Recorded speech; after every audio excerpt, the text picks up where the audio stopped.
kelahiran Sayyidina Anwas dan Sayyidina Anwar.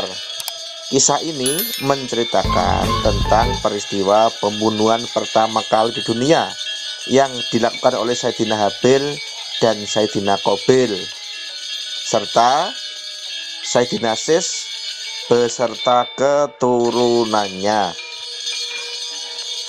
Sumber yang dipakai dalam penyusunan kisah ini adalah Serat Paramayoga karya Raden Ngabei Ranggawarsita yang dipadukan dengan kisah-kisah tradisi Timur Tengah.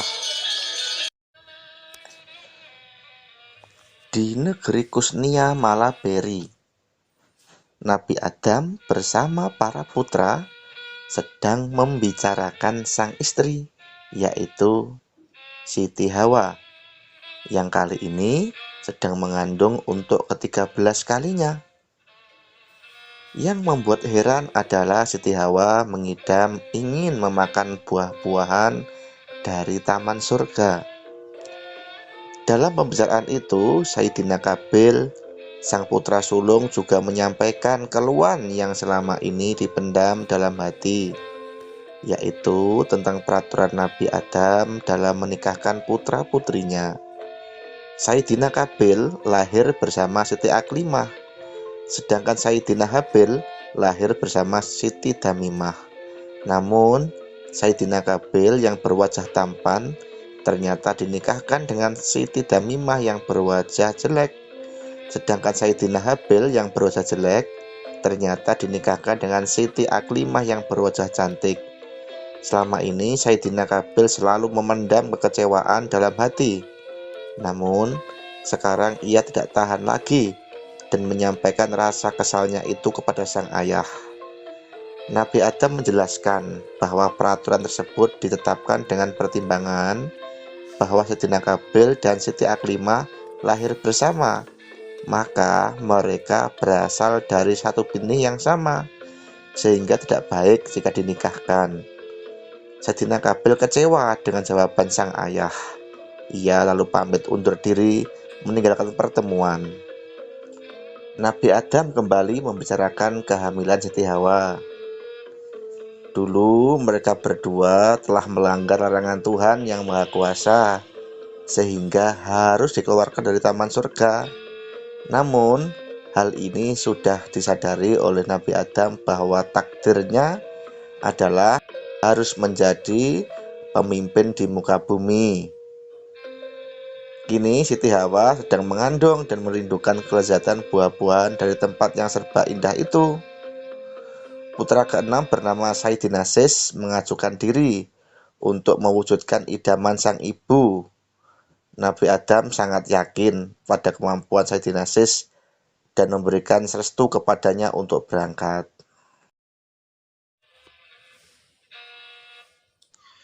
Siti Hawa mengungkit cerita masa lalu di mana antara dirinya dan sang suami pernah berselisih paham mengenai tata cara perkawinan putra-putri mereka.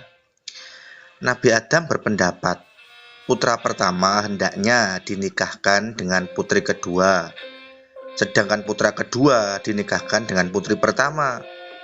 Putra ketiga dinikahkan dengan putri keempat, sedangkan putra keempat dinikahkan dengan putri ketiga. Begitulah seterusnya. Di pihak lain, Siti Hawa berpendapat putra pertama hendaknya dinikahkan dengan putri pertama, putra kedua dinikahkan dengan putri kedua, dan seterusnya, dengan alasan mereka sudah berjodoh sejak dalam kandungan. Perbedaan pendapat itu membuat keduanya berselisih tanpa ada yang mau mengalah. Sampai akhirnya mereka memutuskan untuk meminta petunjuk kepada Tuhan yang Maha Kuasa. Masing-masing lalu mengeluarkan benih dari dalam tubuh untuk ditempatkan di dalam pusaka Cupumane Astagina. Benih Nabi Adam ditempatkan pada tutup Cupumane, sedangkan benih Siti Hawa ditempatkan di badan Cupumane. Setelah beberapa hari atas kehendak Tuhan, benih milik Nabi Adam berubah menjadi calon janin, sedangkan benih Siti Hawa tidak berubah. Karena itulah Siti Hawa mengaku pasrah dan menyerahkan keputusan tentang tata cara pernikahan putra-putri supaya dijalankan sesuai pendapat Nabi Adam. Setelah Nabi Adam dan Siti Hawa pergi, malaikat Jibril datang atas perintah Tuhan yang Maha Kuasa untuk menyatukan calon janin tersebut dengan benih Siti Hawa, sehingga menjadi bayi hidup yang kemudian diberi nama Sayyidina Sis. Dengan demikian, anak pertama sampai kelima selalu lahir sepasang laki-laki perempuan, sedangkan putra keenam ini hanya seorang laki-laki, yaitu Sayyidina Sis tersebut. Tidak lama kemudian muncul angin topan yang menerbangkan Supumane Astagina entah kemana. Siti Hawa mengakhiri ceritanya, Nabi Adam berusaha menenangkan perasaan istrinya dan menganggap keluhan Sayyidina Qabil tadi adalah ujian rumah tangga belaka. Maka ia pun mengajak Siti Hawa untuk lebih menguatkan iman dan senantiasa berserah diri kepada Tuhan yang Maha Kuasa. Semoga apapun yang akan terjadi bisa mendatangkan kebaikan bagi umat manusia.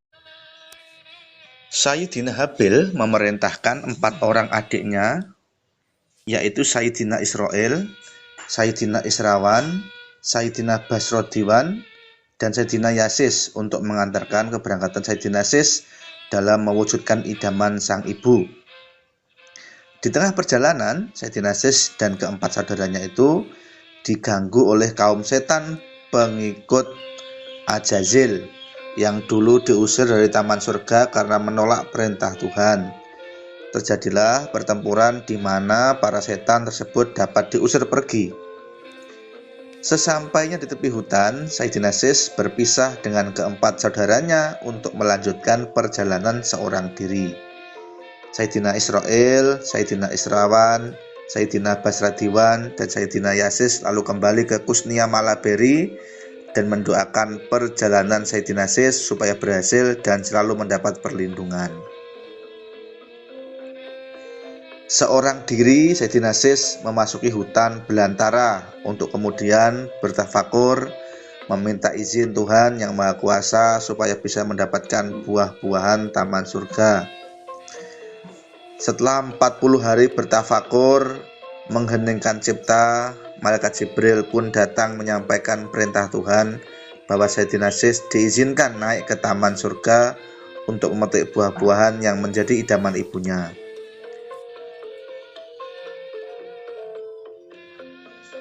Di dalam taman surga, malaikat Jibril mengantarkan Sayyidina Sis memetik buah-buahan yang diinginkan Siti Hawa. Setelah dirasa cukup, malaikat Jibril kemudian menyampaikan keputusan Tuhan yang kedua, yaitu menikahkan Sayyidina Sis dengan seorang bidadari bernama Dewi Mulat. Malaikat Jibril menyampaikan kehendak Tuhan bahwa kelak Sayyidina Sis akan menurunkan manusia-manusia utama dan sebagian diantaranya akan menjadi nabi dan raja. Maka itu yang menjadi istri Sayyidina Sis haruslah wanita utama pula. Sayyidina Sis sangat bersyukur. Ia kemudian membawa Dewi Mulat turun ke dunia dan membangun rumah tangga di Kusnia Malebari. Buah-buahan dari taman surga pun dipersembahkan kepada Siti Hawa yang menerimanya dengan sukacita. Setelah tiba saatnya, Siti Hawa pun melahirkan sepasang putra-putri seperti biasa. Nabi Adam memberi nama putra-putrinya itu masing-masing Sayyidina Kayu Maras dan Siti Indun Maras.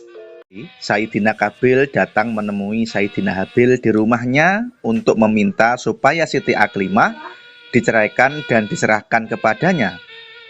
Sayyidina Habil sebenarnya sangat menyayangi kakak sulungnya, namun ia juga tidak berani melanggar keputusan sang ayah. Merasa tersinggung, Sayyidina Qabil menantang Sayyidina Habil untuk mengadakan kurban.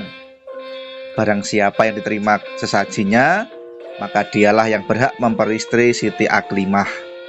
Sayyidina Habil bersedia menuruti tantangan itu dengan harapan sang kakak bisa mendapatkan petunjuk Tuhan supaya sadar.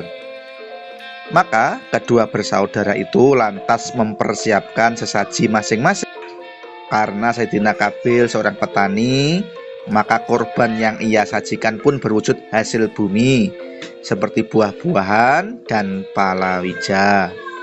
Namun, karena ia bersifat kikir, maka yang dipilih adalah buah-buahan dan palawija yang buruk, sedangkan yang baik disisihkan untuk dijual dan dipakai sendiri. Sementara itu, Sayyidina Habil seorang peternak, maka ia pun mengorbankan hewan-hewan peliharaannya. Karena ia bersifat murah hati dan penuh iman, maka yang dipilihnya sebagai sesaji adalah hewan-hewan yang terbaik pula. Tuhan yang Maha Kuasa kemudian mengirim api dari langit untuk membakar sesaji yang dipersembahkan Sayyidina Habil, sebagai pertanda bahwa korbannya telah diterima. Sayyidina Qabil sangat kesal dan bertambah iri. Karena kedengkian dan kecemburuannya sudah memuncak, ia pun mengambil sebongkah batu dan memukul kepala Sayyidina Habil hingga pecah. Melihat adiknya mati, Sayyidina Qabil menjadi kebingungan bercampur sedih. Ia tidak tahu harus bagaimana lagi.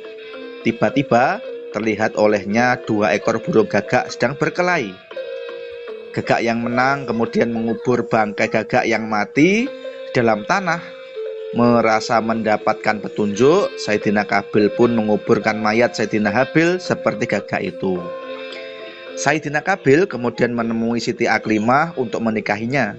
Siti Aklimah menolak karena takut melanggar perintah sang ayah. Sayyidina Qabil tidak peduli dan ia pun memukul Siti Aklimah sampai pingsan.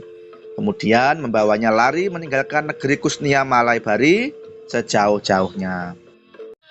Azazil dulu diusir dari taman surga karena menolak perintah Tuhan yang Maha Kuasa untuk bersujud memberikan penghormatan kepada Nabi Adam. Kini ia mendengar kehendak Tuhan bahwa keturunan Sayyidina Sis akan menjadi manusia-manusia utama. Maka ia pun bertafakur memohon kepada Tuhan supaya diizinkan memiliki seorang putri. Ia berharap melalui putrinya itu bisa lahir keturunan Sayyidina Sis yang bisa menjadi raja dan penguasa umat manusia. Tuhan yang Maha Adil pun mengabulkan permohonan Azazil. Atas kehendaknya, dari sebagian tubuh Azazil tercipta seorang perempuan yang berwajah sama persis dengan Dewi Mulat, yang kemudian diberi nama Dewi Dlajah. Azazil lalu membawa putrinya itu ke negeri Kusnia Malaybari supaya bisa mengandung benih Sayyidina Sis. Azazil memasuki rumah Sayyidina Sis secara diam-diam dan menculik Dewi Mulat untuk ditukar dengan Dewi Dlajah.